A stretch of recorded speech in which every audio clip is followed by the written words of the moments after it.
Okay, in the final part of this week's lecture on consumption, I'm looking at the politics of consumption.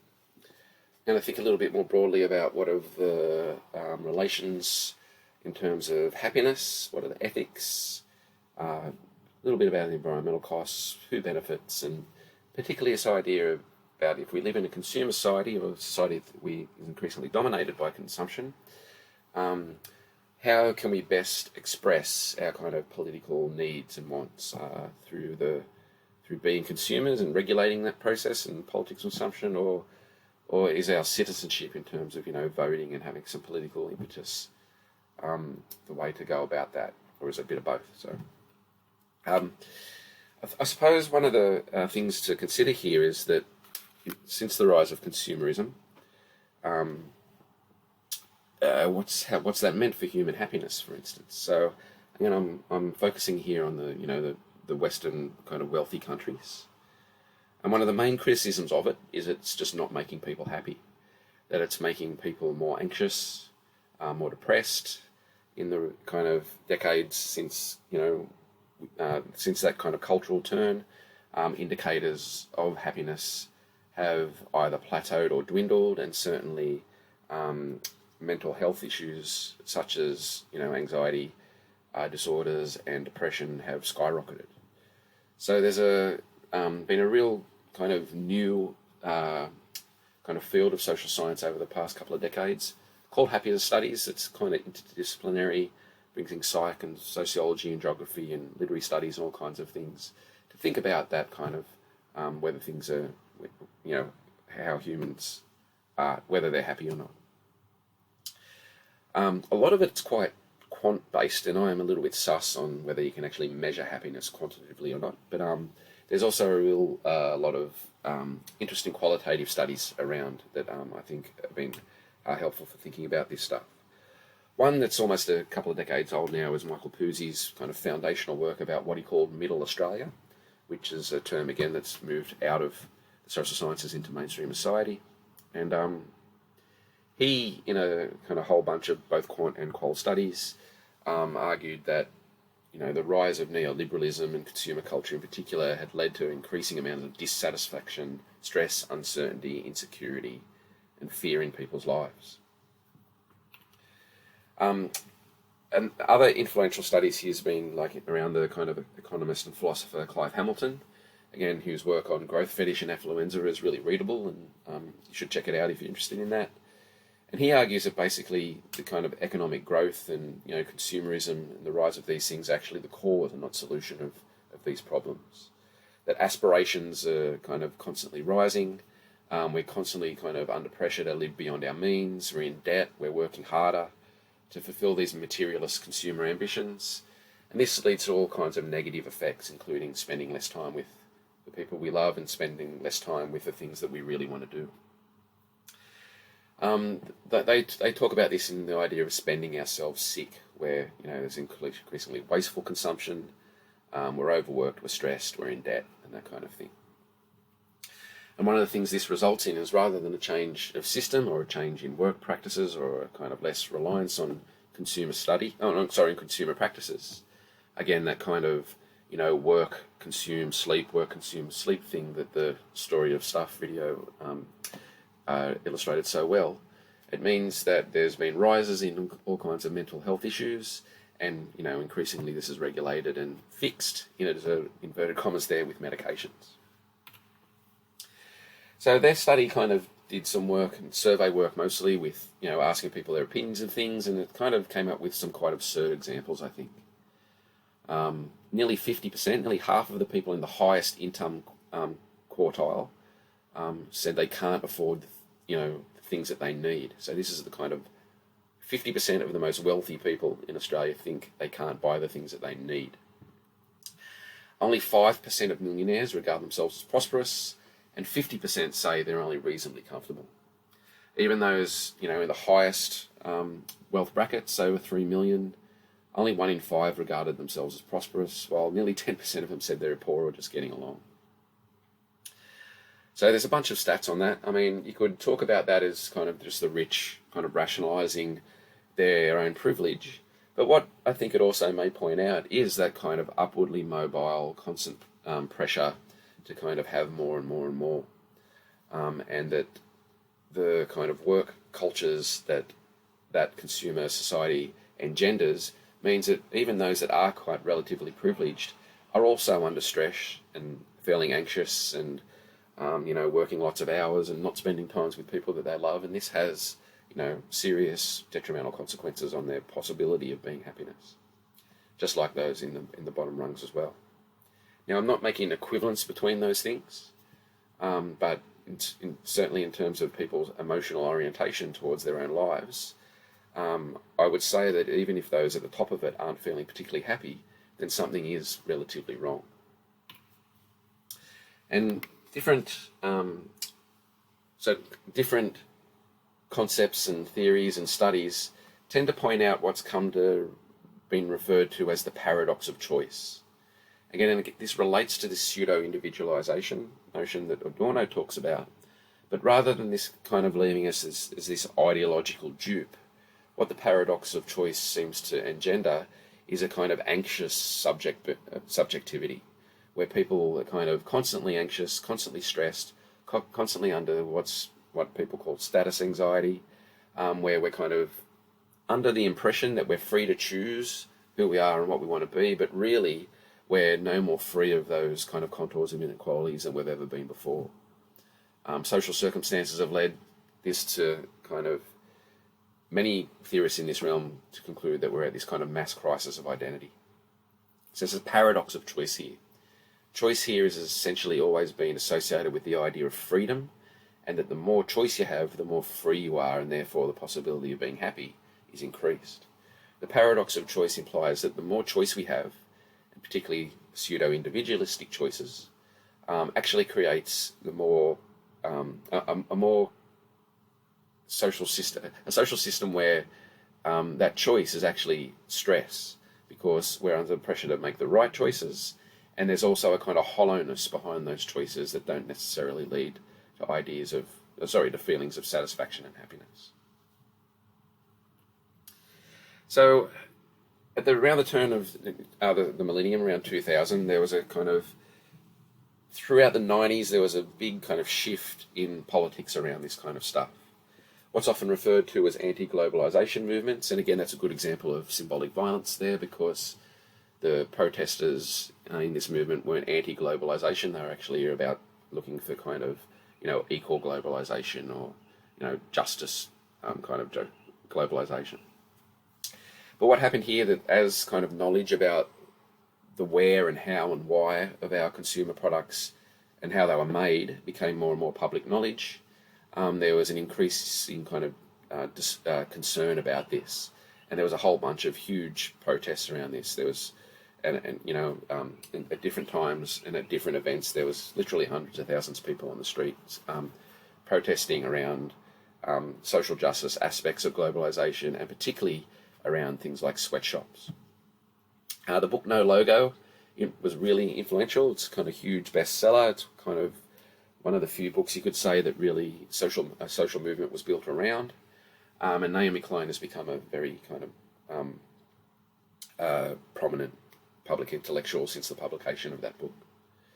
So Klein was interested in a whole bunch of resonant factors that make our global system, our global consumer system, from the exploitative conditions where the global south were, in all kinds of dangerous, low-paid work to produce the products, through to the kind of co-optation of culture by companies that saw it being increasingly commercial, but also increasingly the same, but also how these systems affects the notions of artistic creativity, the notions of public space, and also how they affect the labour market, that as these systems become more entrenched, we end up with less and less secure work.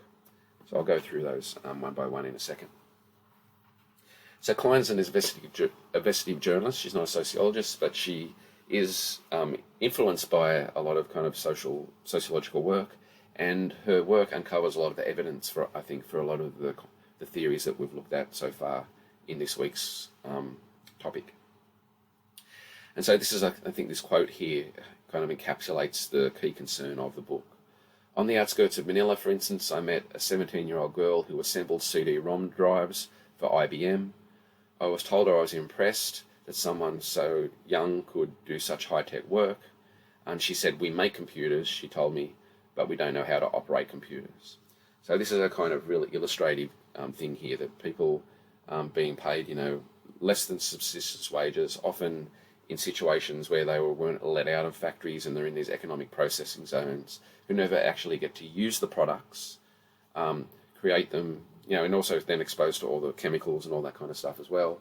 They make these things, but they never get a chance to use them, and they're just shipped off to the Western world, where we kind of, buy a new one every 2 or 3 years after one goes out of fashion, or, seems to have be built in that it kind of doesn't work after a few years.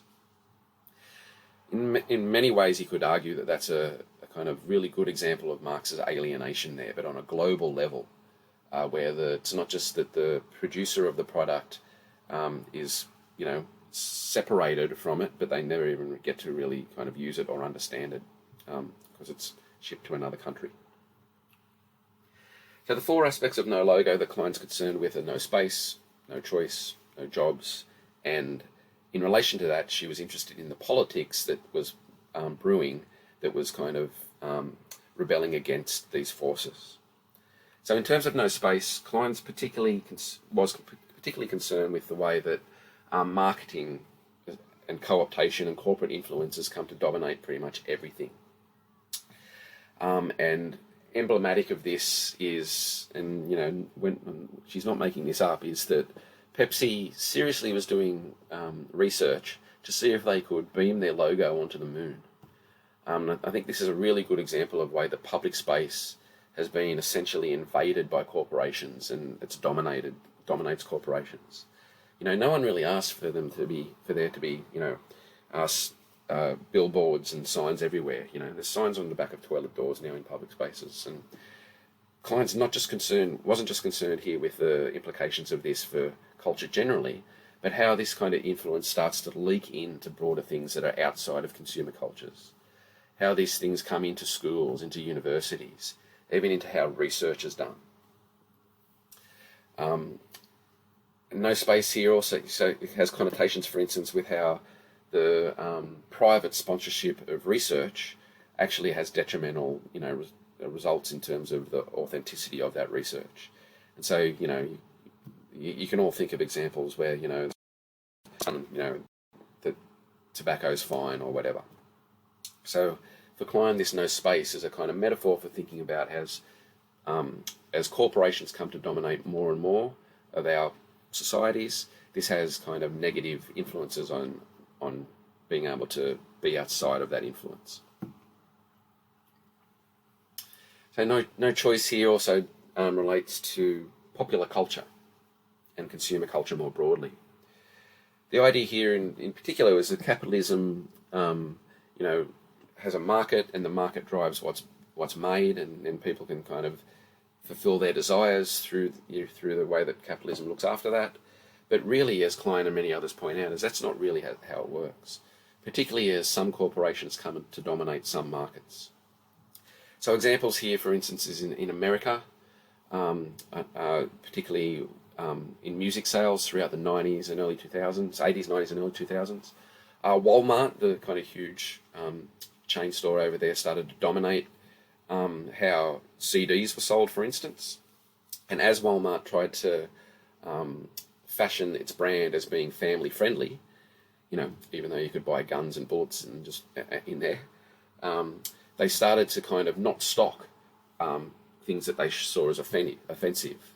And so while you might kind of think, oh, that's fine, a company can do that, but when they dominate the distribution and access to a particular thing, this has profound effects on what's produced after those moments.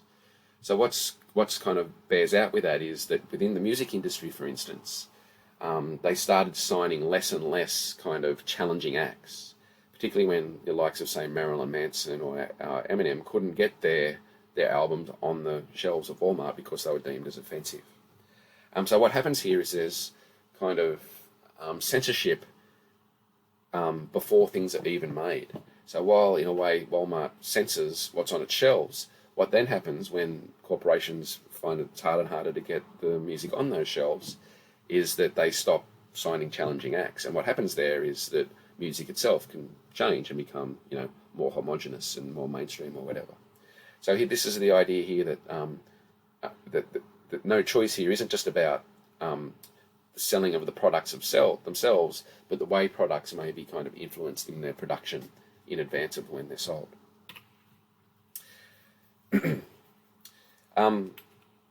So this is particularly a way around. Klein talked about how there was two key ways of selling stuff. There was the big box method, where Walmart's a good example in Australia. Bunnings and JB Hi-Fi, these huge retailers that come to dominate the market in their areas, and this kind of kills off the smaller sales. So, something I used to be very frustrated about is, you go into places like JB Hi-Fi and you can't really talk to anyone about, what's on the shelf, what's good or whatever, whereas in the past at a small record shop, that would be part of the experience of buying a record, and that's part of the thing that makes it attractive. I will say that relationship is actually returning more and more today.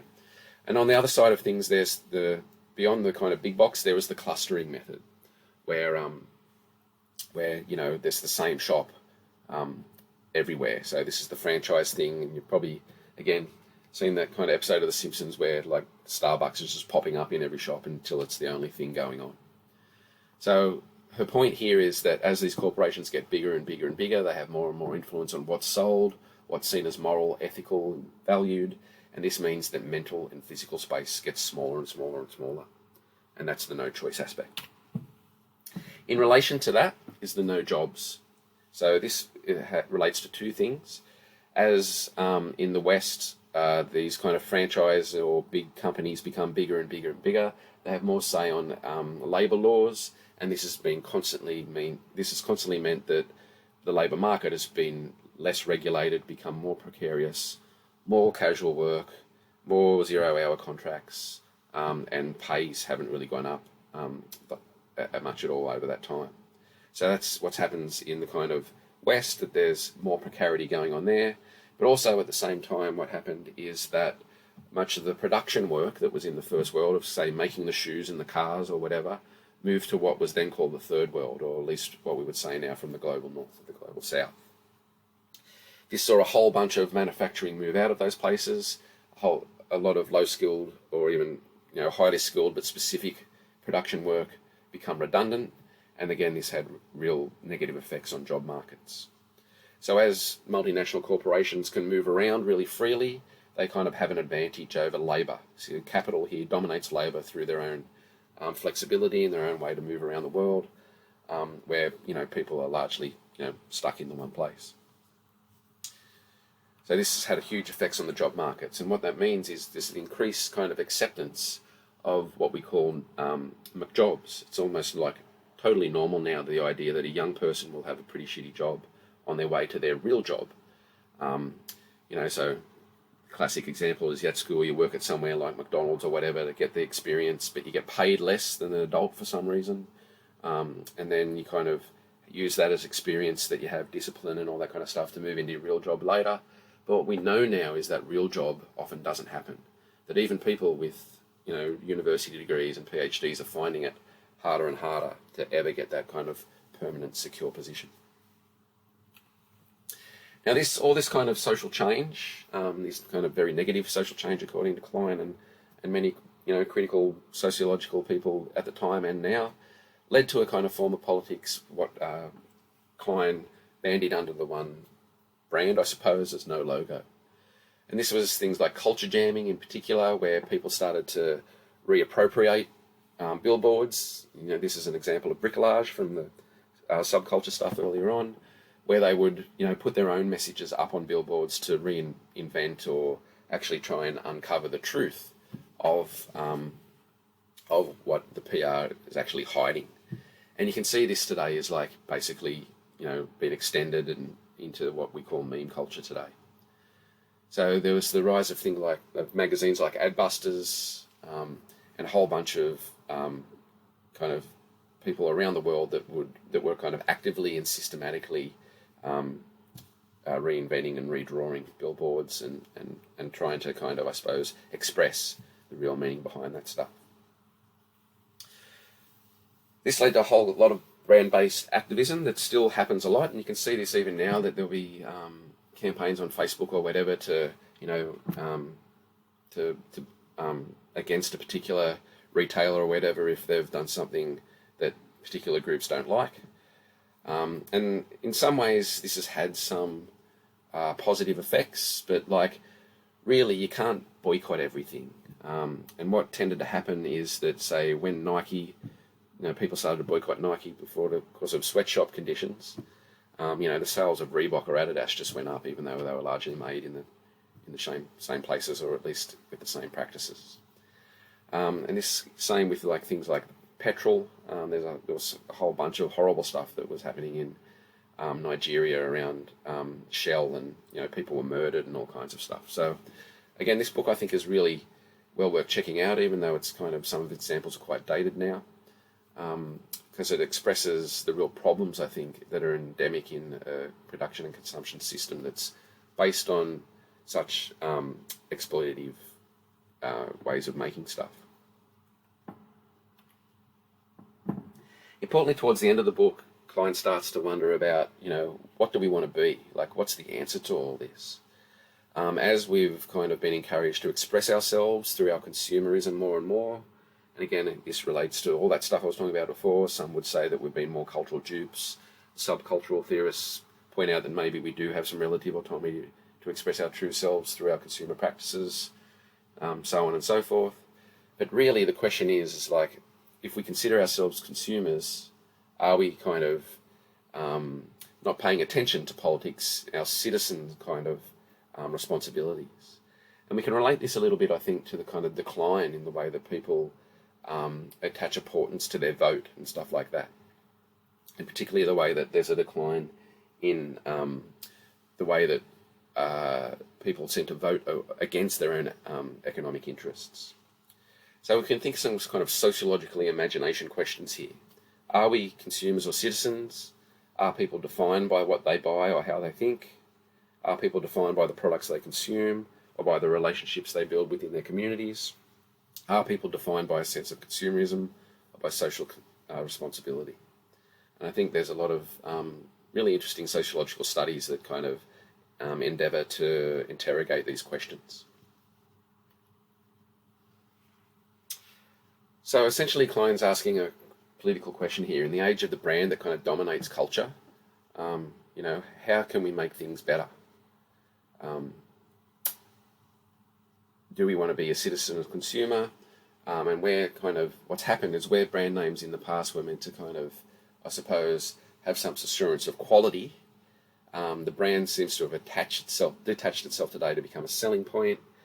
Now, where brands and logos and stuff like that define meanings and lifestyles, attitudes and identities, do we want to continue with this kind of way of life, or should we try and return to some, less consumption, commercial way of life?